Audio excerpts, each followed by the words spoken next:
Hello everyone, and welcome back to the 18-part series on all of the dividend ETFs with more than $1 billion in assets.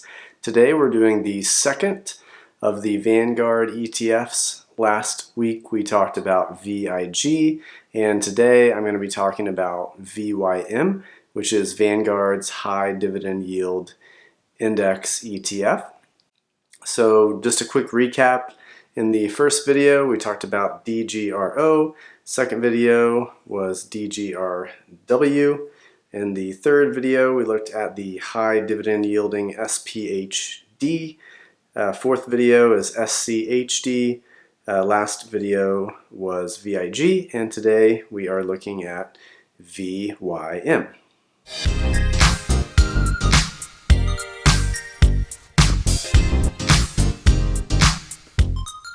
So just like the others in this series, we're going to be taking a look at VYM's dividend yield, its fees. We'll also look at the dividend distribution history, so how has that grown over time and how consistent has that been. Then the next part we look at strategy, so how does VYM select its underlying stock holdings. Look at risk, so how has VYM performed in down markets like 0809, the COVID crisis. Then we take a look at the holdings, what stocks does VYM own right now, and which sectors is it over or underweighted. And then at the very end of the video, we'll look at how VYM, the ETF, has performed, and we'll also then take a look at how the underlying index has performed. And the index performance will be going back a little bit further than what you can get with the VYM ETF. So we're actually going to get back to 2003, December 2003 on the index, and VYM will look at the past 10 years, which is as much data as we've got on that.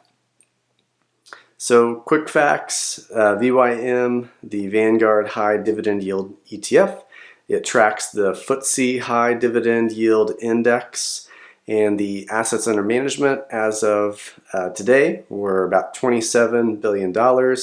Expense ratio over the last 12 months, using that dividend divided by the current price, gets you to 3.53%. And then the expense ratio is currently at 6 basis points. Here's the dividend history. Quick note on this. This is the first video where I've done a rolling 12-month look. Yeah, if you remember back to SCHD, which is the first video that I did showing the dividend history, and then VIG last time, it was a little bit lumpy from quarter to quarter. So I thought this would be a little bit more reflective of the growth trajectory of the ETF. So for example, this $1.85 is actually looking back from June 2013 to June of 2014, adding up all four of those quarters and showing you what they paid over the trailing 12 months. So that's how each of these are. So this 615 is looking back at the prior 4 quarters and summing that up. So you can see that basically on this look, every single year has been growth, with the exception of the slight hiccup here at the beginning of 2020. So the period from 1218 to 1219 was a little bit of a decline, but for the most part this fund has had clear dividend growth. This has had an annualized growth. If you calculate all this and do a compound annual return, you get 8.2%. Now this is notable because the VIG actually had less growth. So the Dividend Achievers Index, which is comprised of only stocks that have increased their dividend for 10 consecutive years, has had lower dividend growth than this particular fund. Part of it could be the time horizon. So we're looking here from 2014 to 2020. So it could just be that some of the lower quality stocks that have been in VYM have raised their dividend a little bit faster than some of the more quality stocks that are in VIG. So don't necessarily assume that this is always the case, but it is interesting to note that the higher yielding index has actually had faster dividend growth, which is something to take note of. The other explanation for why that may be the case is that this VYM ETF, as we'll see in a minute, is always buying higher dividend yielding stocks. So as a stock like Home Depot, for example, if the stock goes up quite a bit relative to the dividend that it's paying, the yield will shrink. So if the yield shrinks, then that stock could be in danger of being replaced by a higher dividend yielding name. So what happens in a lot of cases is you're taking a yield of, say, 2%, you're selling that, and you're replacing it with a yield of, say, 2.5%. So not only are you getting the natural dividend growth from the underlying constituents, but you're also selling a lower yielding stock and replacing it with a higher yielding one. So that can actually increase your incremental dividend growth over time. So that could be a little bit of what we're seeing with this particular ETF relative to VIG. Now on to the strategy. The strategy here is fairly simple compared to some of the other ETFs we've seen. It starts with the FTSE All World Index. However, it does exclude international stocks. This is a US only index. We also take out REITs. So far, this is the 6th video. We've seen 5 ETFs that have all excluded REITs from the calculation, or not from the portfolio, basically right from the beginning. This also excludes stocks that are forecasted to pay $0 over the next 12 months. So the strategy here, they just take all of the stocks that pass through that first criteria, and then they rank them by forward dividend yield according to IBES data. So if a stock is projected to cut its dividend over the next 12 months, it could get cut from this index even if it continues to pay a dividend for, say, the next quarter or two, which should give this a little bit more of an intelligent look than just using trailing data. The only way a stock will fall out is when that forward yield falls below the 55th percentile. And then the only way it's added is when the yield is above the 45th percentile. So they're just going to rank all the stocks from the highest dividend yielding at number 1 all the way down to the lowest yielding at, say, it's 1500. And then all the stocks that are ranked 750 and above will make it in the index initially. And then after that, in order to fall out of the index, the yield has to fall below the 45th percentile. So whatever that is here, I'm not going to calculate it in my head, not that smart, but 45th percentile is when it gets kicked out, and then it will only get added if the dividend yield is above the 55th percentile, and that just reduces the turnover. So a stock goes from rank number 750 to 751, gets sold, and then it ranks 749 the next time it gets bought back. This just gives it a window of 10% on plus or minus either side, which allows the fund to have a lower turnover. The weighting details, this is a market cap weighted index. There are no weighting caps here. So in VIG and SCHD, we saw a 4% weighting cap. No stock could be greater than that. In this particular ETF, we do not see that. There are no sector constraints. So in other ETFs, we've seen 25% is pretty common. If technology gets above that, it will start to constrain the securities in that sector. We do not see that here, and we also do not see any profitability screens. So with VIG, we saw, it was a proprietary screen that Vanguard used. With SCHD, they used return on equity and a couple of others to eliminate some of the lower quality stocks. In this case, we do not see that. And then this is rebalanced semi-annually in March and in September. Now we'll take a look at the risk. So here we see that this ETF has a higher yield than relative to the VIG ETF, the other Vanguard ETF, but it also has a little bit more downside volatility. So if you remember from the last video, we saw that VIG was around the 17% maximum drawdown.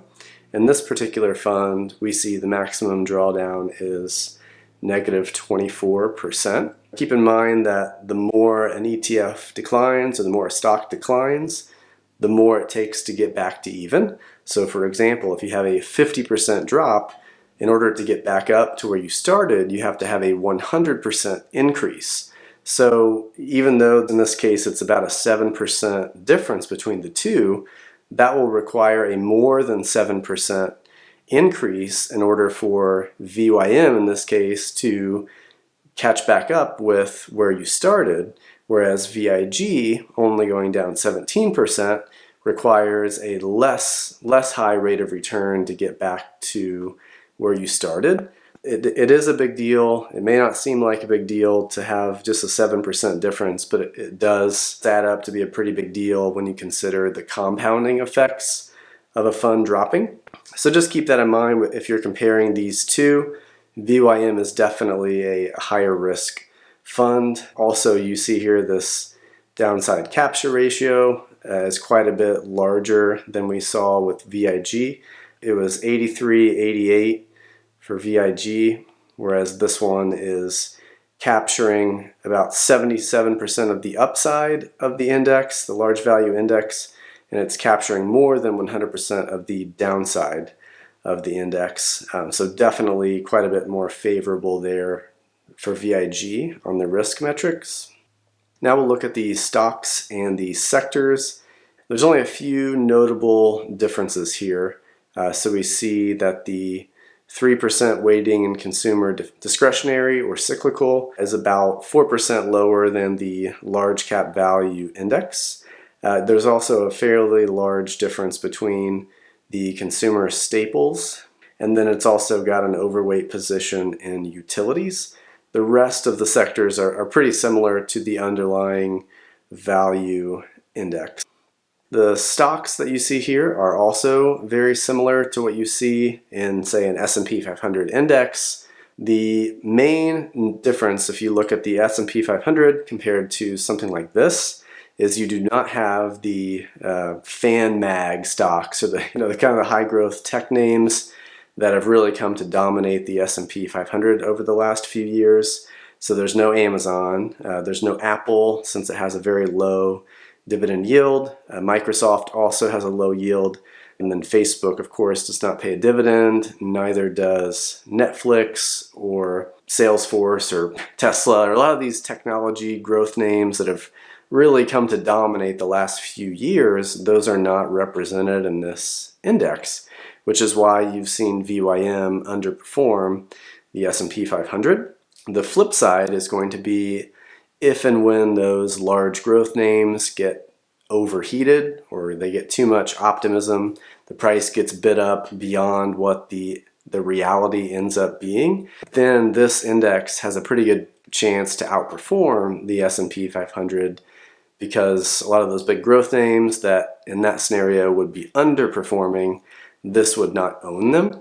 So this does give this a little bit more of a value tilt, and if you're trying to get away from some of the more technology or growth focused stocks, this could be a great way to do that. Now we'll take a look at how this has performed.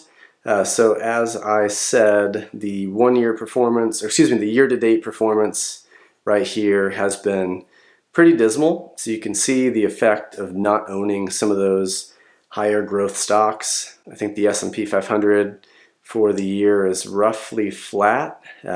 Based on last week's action, maybe it's down a little bit now, but you can see that very clearly this minus 9% for VYM has not kept up, which is reflective of a lot of the dividend ETFs. It's just not been a great year for dividend stocks. Longer term, this fund has a pretty decent track record. The 10-year track record has been about 2% more than the category. So in this case, relative to the large cap value stocks, this has been one of the better performing ETFs. So you can see here on this percentile rank, this has been in the top 10% performing within the value category.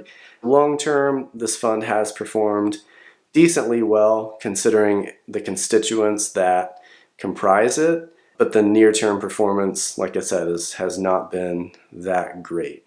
If we go back even further, so in this case, getting all the way back to December 19th of 2003, we can see that this fund has slightly underperformed the S&P 500 on a total return basis. So this fund coming in at 8% per year, whereas the S&P 500 is at 9.3% per year. And then also just note that this is a total return. I failed to mention that in a couple other videos. And then also this is the performance of the FTSE High Dividend Yield Index. This is not the performance of the ETF itself. It's just kind of a hypothetical back test. This is what VYM is tracking. So if VYM would have existed going back to 2003, this is roughly how the performance would have been before fees. And then I did get these off of the Bloomberg terminal is how you can access this data. Overall, some of the pros here, the focus on the large caps makes this a less risky ETF than some of the other higher yielding names. If you remember from SPHD, which is the high dividend, low volatility ETF that we looked at a few videos ago, that ETF only owned 50 names, equal weighted, the very highest yielding in the S&P 500. This is spread out over a lot larger of a group, number one, and number two, it's weighted by market cap. So some of the bigger names end up as higher weightings, and some of the smaller, potentially more risky stocks represent less of this ETF. So this is a lower risk way to get higher yield. The above average dividend yield at 3.5% is obviously very attractive and the primary reason why you're probably interested in it. It does have better performance than many of its large cap peers over that 10-year period.